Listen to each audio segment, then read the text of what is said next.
bahwa Nabi Lut alaihissalam adalah putra Haran bin Tarikh, maka berarti Nabi Lut alaihissalam adalah keponakan Nabi Ibrahim alaihissalam.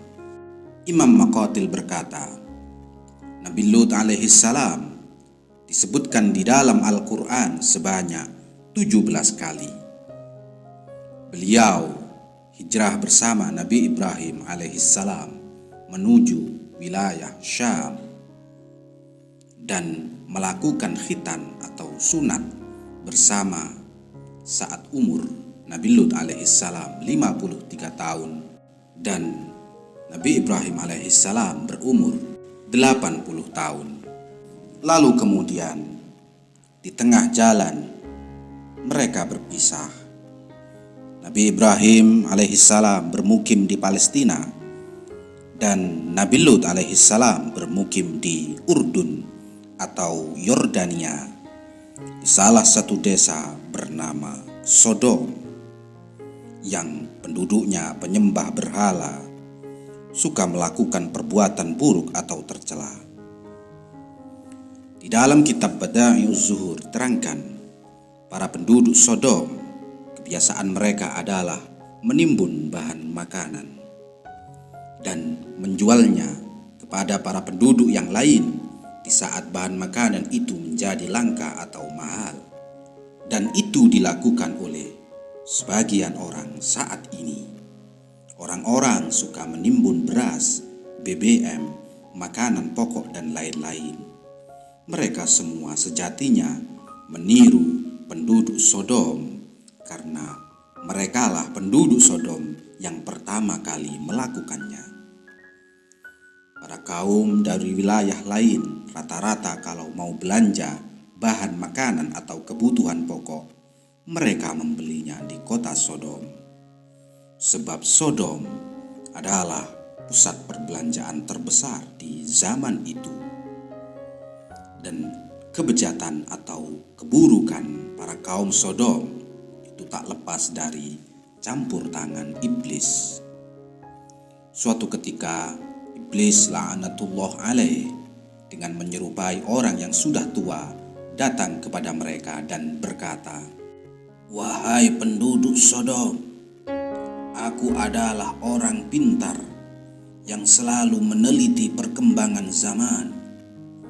Apabila kalian mempunyai bahan pokok makanan yang melimpah, kalian simpan atau timbun dahulu di gudang-gudang kalian.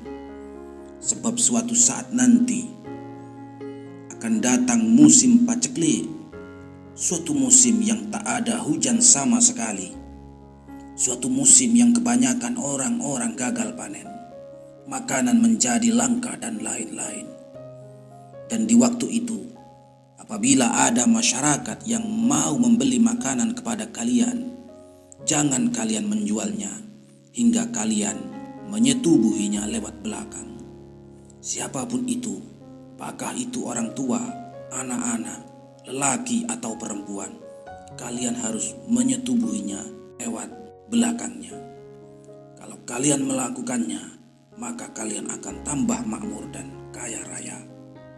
Dari saran iblis itulah para penduduk Sodom kelakuannya malah tambah parah.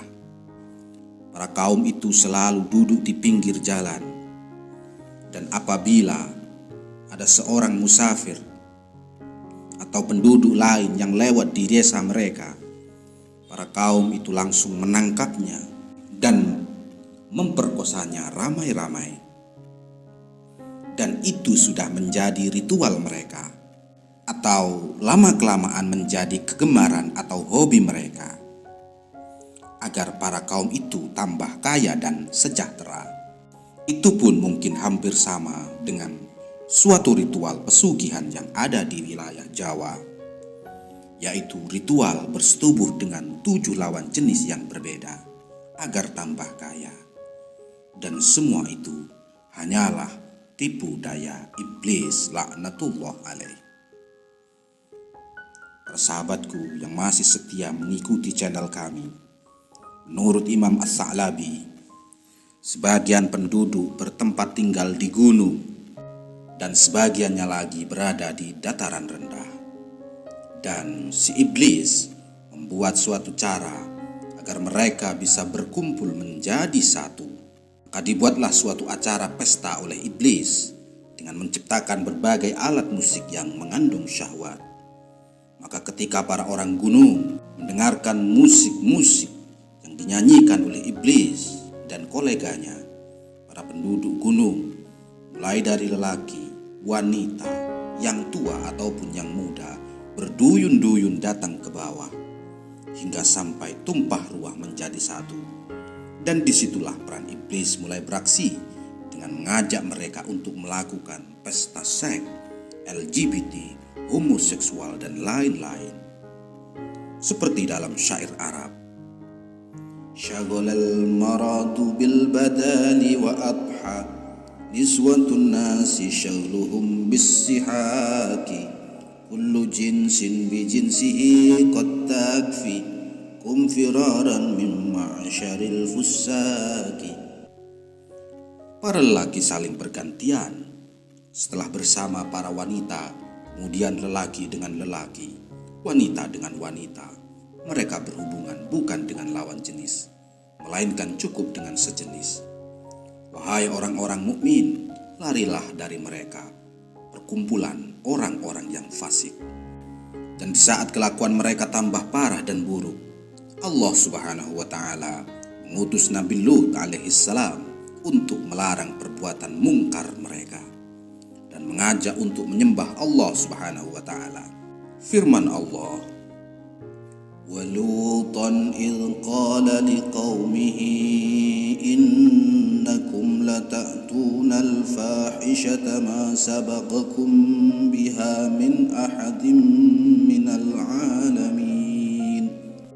Dan ingatlah ketika Lut berkata kepada kaumnya, kamu benar-benar melakukan perbuatan yang sangat keji, homoseksual, yang belum pernah dilakukan oleh seorang pun dari umat-umat sebelum kamu. أَإِنَّكُمْ لَتَأْتُونَ الرِّجَالَ وَتَقْطَعُونَ السَّبِيلَ وَتَأْتُونَ فِي نَادِكُمُ الْمُنكَرَ فَمَا كَانَ جَوَابَ قَوْمِهِ إِلَّا أَنْ قَالُوا ائْتِنَا بِعَذَابِ اللَّهِ إِنْ كُنْتَ مِنَ الصَّادِقِينَ. Apakah pantas kamu mendatangi laki-laki, menyamun, dan mengerjakan kemungkaran di tempat-tempat pertemuanmu? Maka jawaban kaumnya tidak lain hanya mengatakan, datangkanlah kepada kami azab Allah jika engkau termasuk orang-orang yang benar. Qala rabbinsurni 'alal qaumil mufsidin.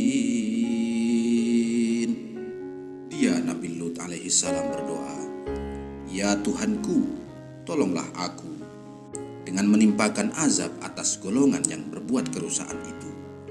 Surah Al-Ankabut ayat 28-30. Para sahabatku, itulah sekelumit kisah tentang asal-usul kaum Sodom melakukan kemungkaran seperti itu. Kita teruskan ke episode selanjutnya. Sampai di sini dulu pertemuan kita. Wallahu a'lam bissawab. Wassalamualaikum warahmatullahi wabarakatuh.